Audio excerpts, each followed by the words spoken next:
রিমি, তুই এভাবে চমকে উঠলি কেন? আমার মনে হলো কেউ আমার পিছন দিয়ে যেন সাদা শাড়ি পরে হেঁটে গিয়েছে। সারাক্ষণ ফোনের মধ্যে মুখ গুজে থাকতে তোর মাথাটা একেবারে গেছে। আমি সত্যি বলছি তুষার, সত্যি বলছি। ওহ রিমি, এটা আমার দাদার বাড়ি।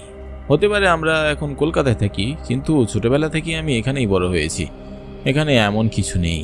আর তাছাড়া তুইও তো এর আগে আমার সাথে বহুবার এসেছিস, তাহলে এখন খামোকা ভয় পাচ্ছিস কেন?